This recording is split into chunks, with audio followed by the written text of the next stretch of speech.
Department, Massachusetts Special Olympics Unified Soccer, Millis Beautification Day, Senior Citizen Bingo, Needham Children's Christmas Party, and the Millis Public Department the Millis, I think it should say Police Department Murph Challenge.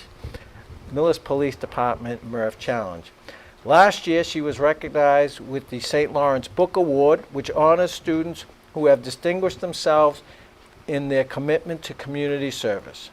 Jen has also successfully managed to hold a part-time job throughout high school. She has a year-round position as a camp counselor, child care worker at the Kingsbury Health Club in Medfield, Mass. She works as a scorekeeper, ticket collector at our school sports games, and she babysits for families in the local communities. Jen is an exceptional choice for the NESDAQ Award for Academic Growth and Leadership. Congratulations, Jen.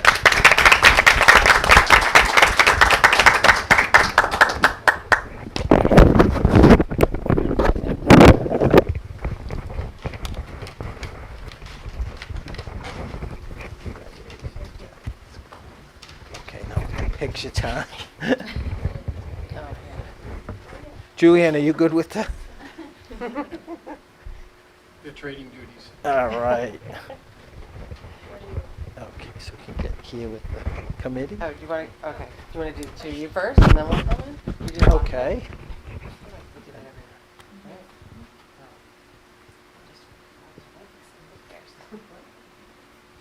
Right? Okay. Mr. Wigan, are you taking a painting? Just trying to get it back. Trying to get it back to the broad portrait. Terry. Terry's doing great. Yes. Well, we'll see about that. I can see from over your shoulder, and you're doing great.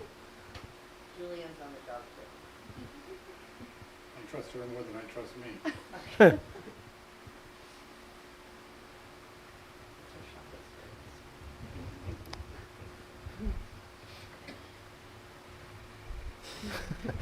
Okay, and then we can do folks and grandparents and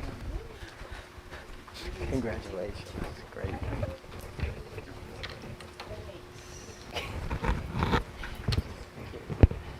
Congratulations.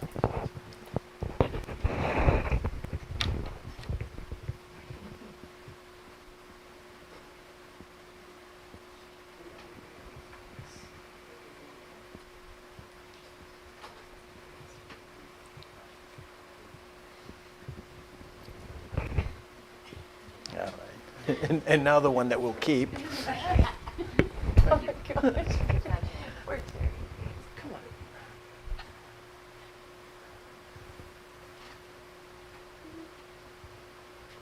Should have doubled up. Should double up. Juggling phones. Next time I'm bringing my Polaroid. Yeah, right? Yes. That is the new thing. Thank you very much. You want one? And they're like, want something different. Because you don't have that one. Oh, you want to get one of Julianne and? Oh, yes. Yes, we can do Jen the two winners. Yeah, Jen, here, I'll take a bob. Here. You want to do Jen and Julianne, Great. and then with Eva? Awesome. Yeah. There you go. Don't have one of them. I feel like you should. Yep. Keep going. Yeah, but I didn't get an award. That's right, Jen. On your teller. Okay. 1, 2, 3. There you go. Oh, gosh. That's great. Well done. Now we can get one of you guys together. Just you guys. Oh, just up? There you go. Yeah. Oh, there, well, you're done. They're like, we're done. Hey, congratulations. That's fantastic recognition for all your great work these last 4 years. Thank you.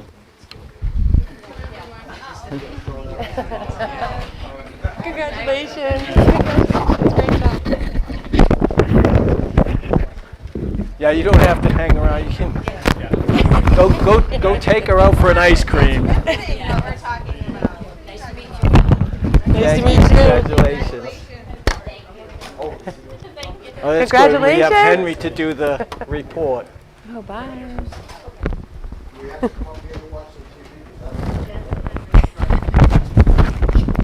Oh, what?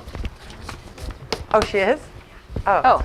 You want to go next, All right. Henry? You can go next. Hop up, hop up. Can Henry go next? Yeah, Henry can go course. next. Go, Henry, go. Does Jen know that? Yes. Oh, okay. Hi, my name is Henry Kagan. Thank you for having me tonight. To start with sports, since the high school golf season is ending next Thursday, Senior Day was hosted today for the Millis golf team at Pinecrest Golf Club, representing Mark Frizzoco, Declan Corcoran, Colin Burns, and Xander Petrich. Also, Cross Country Senior Night was last Thursday, representing Ben McCarthy and Drew Miller. For club events, since we're about a month into school now, clubs are starting to host their first meetings, and a club I'm in, Environmental Action, is hosting their first meeting next week. And on that note, Active Minds is participating in the Walk Out of Darkness, which is a walk for suicide prevention being held the morning of October 15th at the Natick Common, and the club's goal is to raise $150 for the cause. For class activities, the Outdoor Pursuits class took their annual kayaking trip in the Charles River this week. Also, as shown in the back, the annual book fair is being held this week, and kids are being brought down from their classes and introduced to new books by the librarian, Mr. Carter. Lastly, the midterm of quarter one is this Thursday, and progress reports will be available for viewing next week. Thank you. Thanks, Henry. Thanks, Henry. Mrs. Copese, would you like to? Next. They're all watching at home. Right. We're the audience. It's okay. I like it. All right, good evening. So, CFB Preschool enjoyed a visit and story time with Miss Rachel from the Millis Public Library at the end of September. And they felt like they had a very successful curriculum night last Thursday. The CFB staff provided lots of wonderful information and insight for patients and caregivers. And they have Picture Day coming up on October 12th, which is fun. Middle school had their Picture Day last week on Tuesday.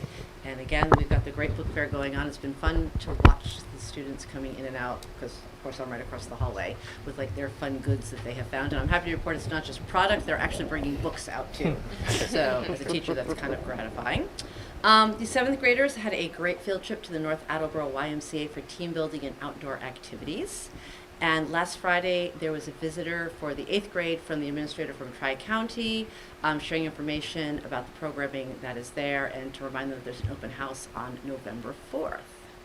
At the high school, last week on Thursday, we had the senior parents night, college planning night, and so the college application process was reviewed by Riley and Nicole, and then they brought in a speaker to kind of go through the current financial aid process, which is made extra fun by the fact that the FAFSA will be available a full month or two later this year.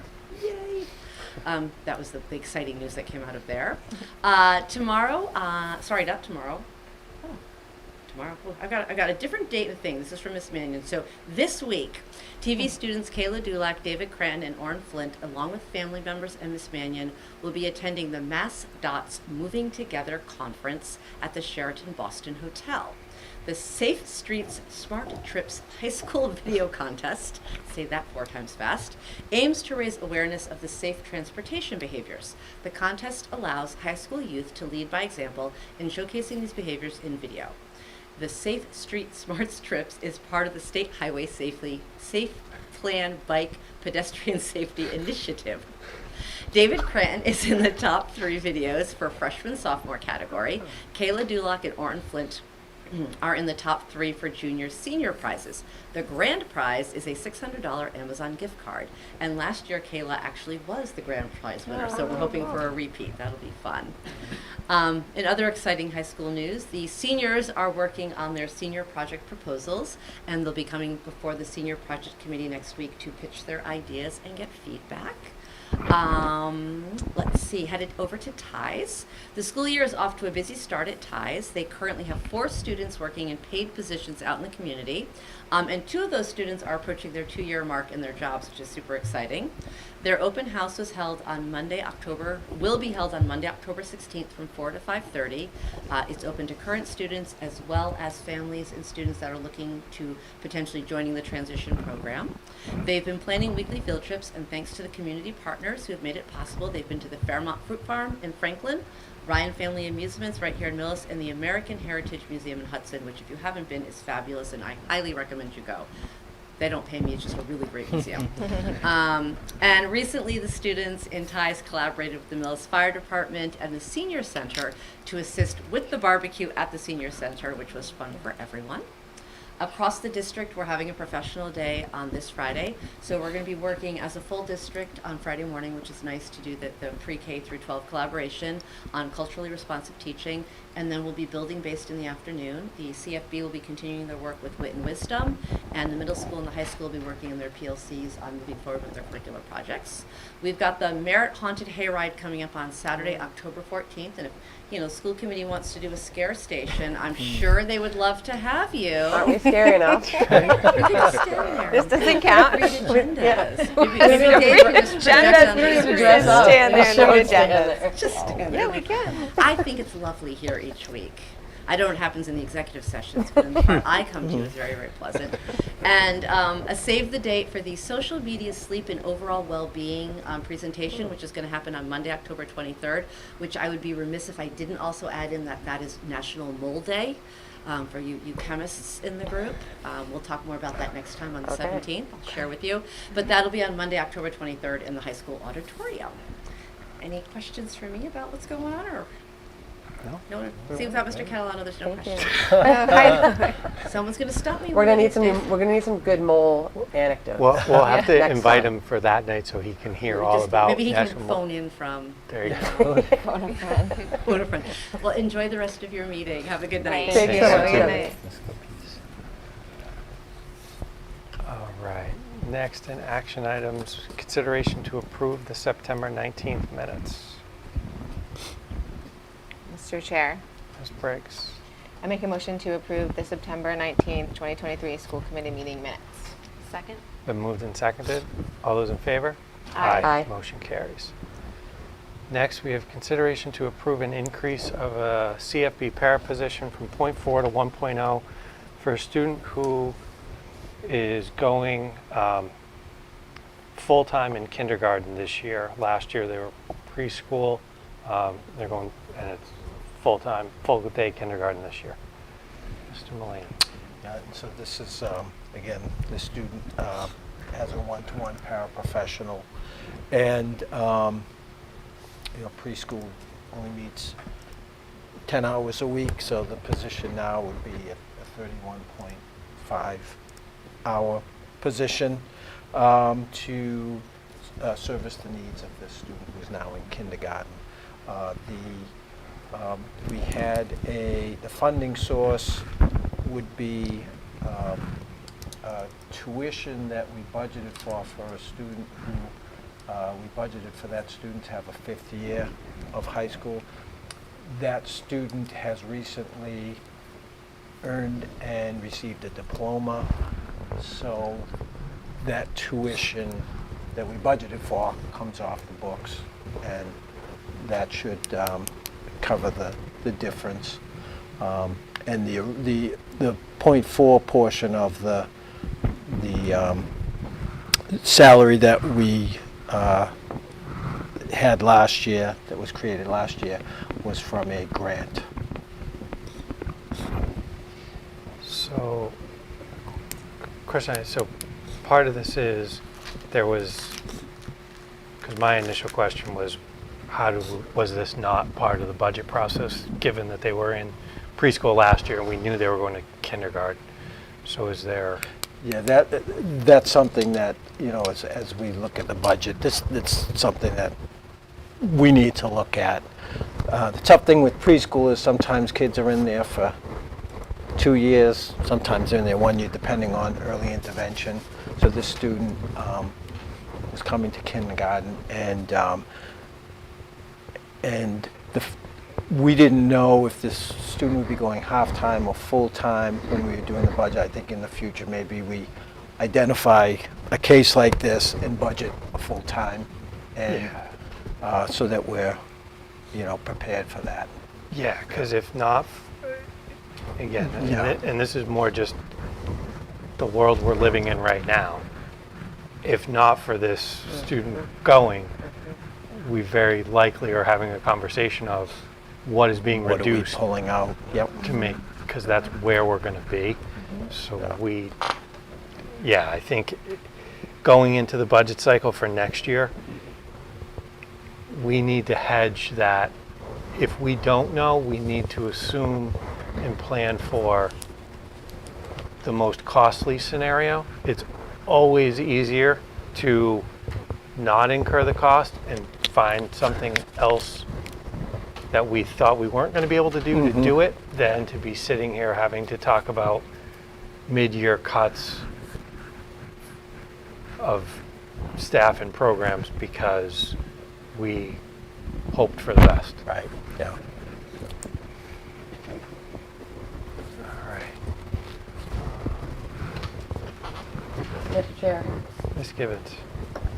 I make a motion to approve the increase of the .4 power position at Clyde Brown to a 1.0 power position. Second. Been moved and seconded. Any further discussion? All those in favor? Aye. Motion carries.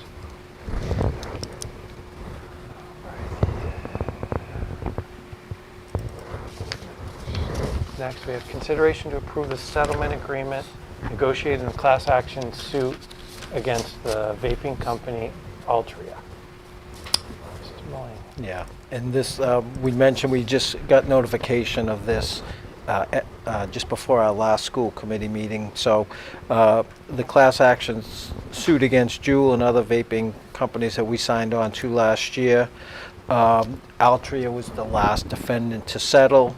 They'll pay over $168 million in damages.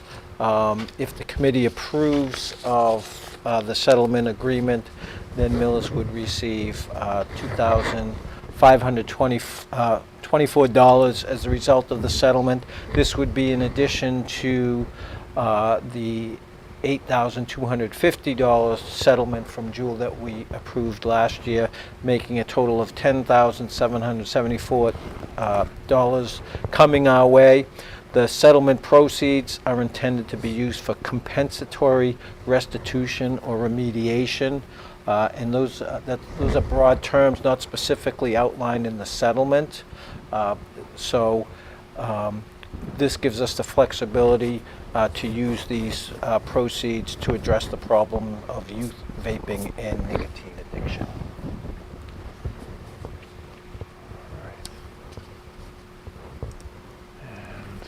Mr. Chair, Skip. I just had a question. Yeah. I don't know if we need to, but is there any reason why we need to have council look at this? Or, I know they looked at it at the very beginning and everything looked fine. I'm assuming everything is... I know with the settlement with Juul last year, school committee council looked at it and Okay. approved it, and Okay. I could run this by him as well if you'd like. We have until I think November 30th to approve it. So if you want me Can't to hurt. bring it back, I can Just in I can case. do that. Sure. And we could even approve it pending Yeah, we can do council's that. review. Yeah. So that way, Okay. if we you don't get have- Andy's okay, then we're good to go. Yeah. Okay. I'll make a motion. Okay. I make a motion to approve the settlement agreement negotiated in the class action suit against the vaping company Altria pending school council review. Second. Been moved and seconded. All those in favor? Aye. Motion carries. Thank you. Next, we have MSBA update. Nothing's really happened since our last meeting. No? No. We had the In the design. design. Yeah, we had the Do you have the design Yeah. walkthrough. Yeah.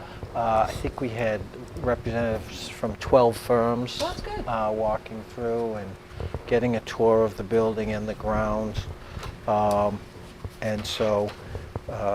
And they'll be submitting any questions to Mike Quinlan, project manager, Yay. which is a great relief. And at the end of the tour, I asked Mike, about, is this a good turnout? Because I've never done this. And he said he was pleased with the number of people. And, he's hoping that, maybe 5 and 6 put in a serious proposal. We'll have some options. All right. FY24 budget. Do you have anything, Terry? All right. There'll be a financial report the next meeting. Yeah. Perfect. All right. The only thing that came out yesterday was the private special ed schools Tuition? indicating that they're going to be looking for the tuition increase of 4.69% this year, on top of the 14% they got last year. That's the initial. They're required to put that out on October 1st. I'm not sure where it goes from here. Excellent. Amazing. Wow. So Wow. like 19% they want then. Over 2 Well, years. the 14%'s baked in from last Right, year. and now 5% on top of that. So, I wish I had better news on that. Excellent. Sure. All right. Then we'll move to the superintendent report. Superintendent's goals. Okay, and I have a few slides, but the fair has mercifully saved you from them. But I'll just kind of run through my goals. Last meeting, as you recall, the strategic plan for the district was approved with the 2023-2024 focus priorities. Those are part of the superintendent's goals. According to the Massachusetts state law, the superintendent's goals also required to have, superintendent's also required to have a student learning goal and a professional practice goal. The goals are all educator goals, teachers, administrators, superintendents are expected to be SMART goals, which are strategic, measurable, action-oriented, and attainable, results-focused, and timed and tracked. And then they are also expected to be inclusive goals that bring in all students, and they're expected to be equitable goals that treat all students equitably. So for the student learning goal, one thing we've noted numerous times in these meetings is just the growing diversity in our school population. And we have a number of populations in the schools who would be considered high needs. And in Massachusetts, high need students, students with disabilities, English learners, and low income students. And for a small district like ours, some of our selected populations don't have enough members to be significant, statistically significant. So at our first blush, we look at the high needs because that includes a lot of those kids. So in looking at the data, we note that there is a gap among achievement at the meets or exceeds standard level for MCAS, and the gap between all students and the high need students in grade levels 3 through 8 and grade 10 ranges from 15 to 21 percentage points. Now, it's understandable that there's a gap. It's understandable that some students would be performing below their peers. You know, if you take a second year limited English proficient student in 10th grade and compare their results to a student who's been in Millis schools since they were in kindergarten, you know, it's expected that there'd be a gap there. However, we would like to make sure we're keeping a close eye on that gap for students who may, have be a student with special needs or a low-income student or an English language learner who's been here a number of years. We want to work to try and close that gap between the high-need students and the all students categories. So the student learning goal for 23-24 is by September 24th, the achievement gap as measured by MCAS performance would be reduced by 5%. And some of the action steps would include things we've talked about before in the strategic plan and focus priorities for this year, continue the implementation of high quality instructional literacy curriculum at Clyde Brown, and the high quality instructional materials math curriculum in the high school. Certainly it's our belief that those materials and curriculum will help close that gap. Implementation of the early literacy screening in grades K to 3 will help us identify students who might need additional supports and resources. Using diagnostics, STAR reading, STAR math, can help inform our curricular decisions and identify students who might need interventions. The middle school power learning block and the high school flex block allows us opportunities to provide supports and interventions for identified students at those levels. Again, going back to the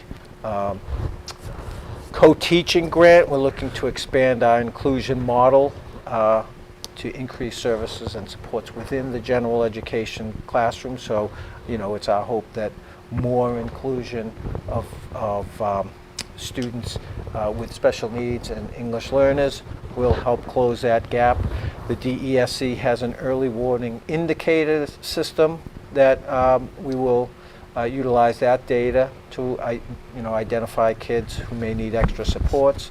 We have teacher assistance teams at all 3 buildings, and hopefully we'll be able to once again have vacation academies for identified students. We were able to do that with grant funding last year, and we're really positive about those opportunities for kids to extend their learning. And then the professional practice goal, and again, this is something I talked about with the strategic plan. During the 2023-2024 school year, I will regularly conduct non-evaluative paired walkthroughs with members of the leadership team. This is something we've started doing this year. And the action steps, we've developed a protocol for paired walkthroughs for the leadership team.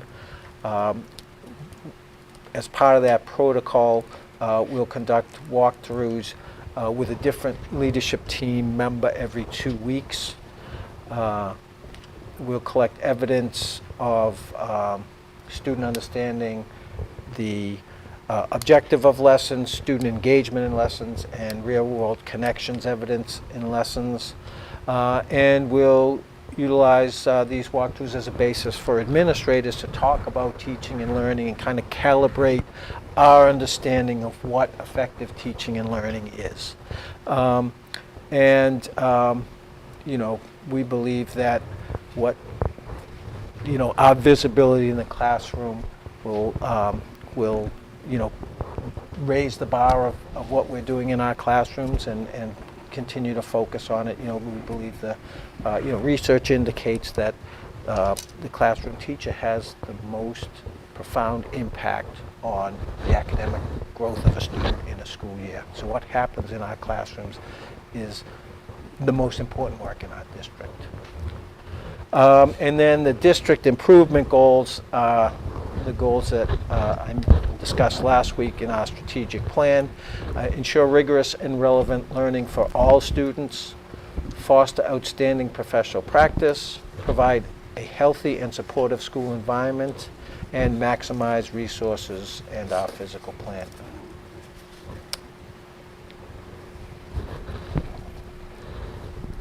the slideshow was phenomenal. It was animated. Yeah, It was, we haven't oh even yeah, seen well, it. Everyone, you should see it. Go check oh it out. yeah, Great it'll be on. animation. Right, it's on the. It'll be on the It'll be on website the tomorrow. website. The But you won't animations are see fun. like the things. Words were exploding and things were flying. I know. We were trying to contain ourselves. Yeah.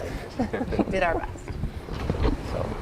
Bob, one question on the student learning goal. Mm-hmm. The 5% in aggregate. I just wonder, I just know like with MCAS when we used to look at like individual student growth, if when you're looking at it, incorporate that. Or whether that would have, because if you just, for all the reasons you talked about, like you could have any scenario, but if you try and get the high needs, the whole like if you have somebody come in, again, one kid is, 0.8%. right. Yeah. So if you have a scenario where you get one or two kids, your raw data may be skewed because now you've just brought that student in who's never spoken English before, and now progress that you may have made with everybody who's been here 2-3 years, just if you see the data you're not at this level, like make sure you're looking to understand like, okay, how much of it is it because we've had kids added to the group that we haven't had time to get to. Yeah, and I think, and it's important to think about that, because what we do is we use the high needs in aggregate to look at that, but then we have to drill down. Right. And at Millis, fortunately, because being a small district, we can drill down to the individual level. Right. More easily than a Brockton can. And so, yeah, the high needs is kind of like where we start, and then, we see if there's trends and patterns, and then we drill down. And, the chart in the slides indicates grades 3 through 8 as one group, and we collect data that way, but we also collect data at each individual grade level. But absolutely, because you can have a student who does not meets or exceeds standards, who has tremendous growth, just moving up from does not Right. meet standard to partially meeting standard. Right. It's a good point. Anybody else have any other questions, comments? All right. It's a lot of goals, Bob. I know.